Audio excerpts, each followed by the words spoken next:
A man walked into the doctor's office and said, "Doc, you got to help me. I think I'm a moth." And the doctor said, "Well, that's serious, but you've come the wrong place. I'm a general practitioner. You need to see a psychiatrist." And the man said, "Yeah, I know. In fact, I have an appointment. I was on my way there when I saw your light on." I'm going to give you a minute on that one. Oh, yeah, Mary just got it. Okay.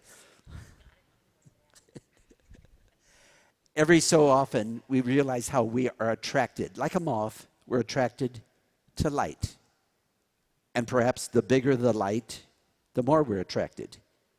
I think they still do it, but I know when I was a kid, sometimes if there was a grand opening, or maybe something like a big sale going at a store, they would have these great big spotlights. And they would shine them up in the sky, maybe 2 or 3 of them, and they would be crisscrossing each other at night.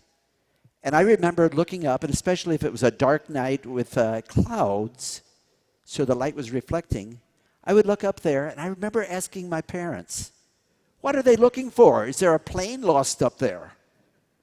And one of them must have explained to me, "No, it's not up there. It's the source of the light. They're trying to get people's attention to come to the store where those lights are originating."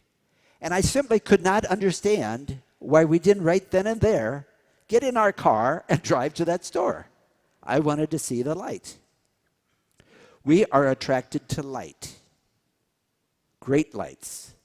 And sometimes we're not only attracted to the light, we want to be in the light, literally as well as figuratively.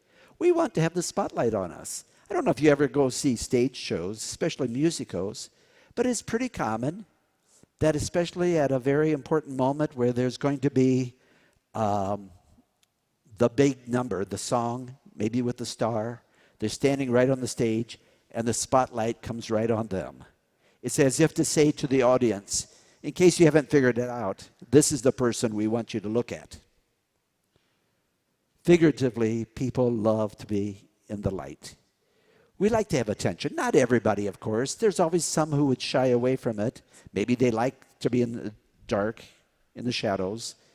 But we like to get attention. We like to be noticed. We want people to know that we're there. If this is said, and this is almost like human nature, then where in the world does Meek come in? Jesus says, "Come to me. I am meek and humble of heart."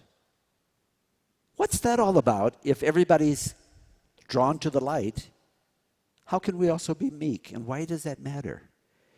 The word meek is used 3 times in Matthew's gospel. And I don't think it's used in the other 3 gospels at all.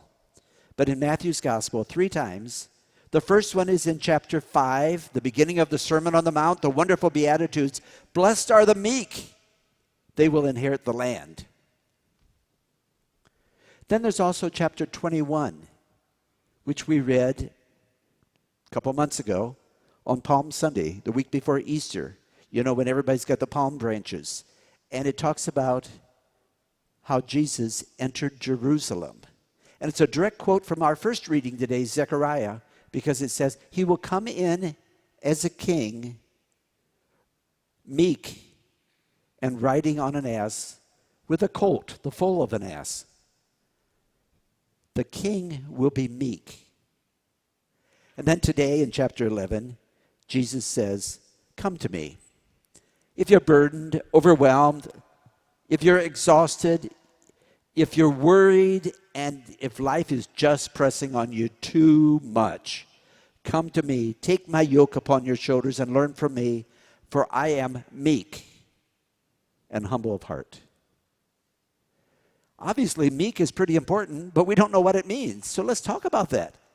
If Jesus presents himself as the meek king, as the one who says the meek will inherit the earth, and that Jesus himself is attracting us to him because he is meek, what does this mean?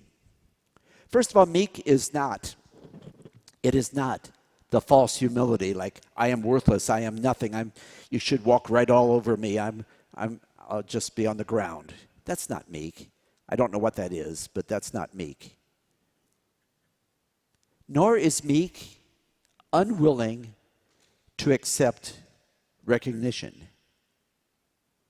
In other words, even the meek person gets noticed, and even the meek person sometimes is acclaimed. So it's not like they don't want that. Rather, what a real meekness is, meek is gentleness, even-tempered, mild. The meek person is free from arrogance and does not demand attention, especially not inordinately. The meek person has a focus on other people. And in short, the meek makes room for others in their hearts, in their lives, in their mind, in all that they do. And then it makes sense when Jesus says, okay, if you're having a hard time, come to me, I am meek. Because he's basically saying, I will make room for you. I will count you as one of my own. And I will put my emphasis on you. And when he says, take my yoke, he's basically saying, walk by my side. And I will guide you, and I will be your strength, because you matter to me a whole lot. So very much. I've learned over the years, as I look at my priestly ministry, that there is probably no other single passage in the gospel that I read as frequently as this gospel passage I just read to you today. Not always the first half, but definitely the second half. Come to me who are weary. And usually the reason I read it is because it's in the rite of the anointing of the sick. So if I'm anointing somebody because he or she is going to have surgery, or if they're chronically ill, or they're going to be facing chemotherapy or other treatment, I often read this passage. Jesus says, come to me. And people find it very comforting, very consoling, because they know Jesus is saying, I'm making room for you. But when I'm anointing somebody who's unconscious and perhaps dying, and the family's gathered around the bed, I still read the same passage, but now I read it with the family in mind, because they are entering a difficult time, and the burden of grief is sometimes too heavy to carry by yourself. And Jesus is saying, come to me. I will carry the heavy part of the load. For I am meek, and I make room for you. But as the master does, so must the disciples do. So if we're followers of Jesus, we need to be meek ourselves. What that means, of course, is that we need to be compassionate. We need to make room for others. We need to focus on them and not worry so much about ourselves. We need to let go of some of those matters that just take over our minds way too much. I started by saying the moth is attracted to the light. We are all attracted to light. But you know what? We're also attracted to meekness. There's something so good about the meek person, we want to be with them. Maybe we intuitively pick up their generosity of heart. Wouldn't it be great if we could all have that in the way we deal with one another?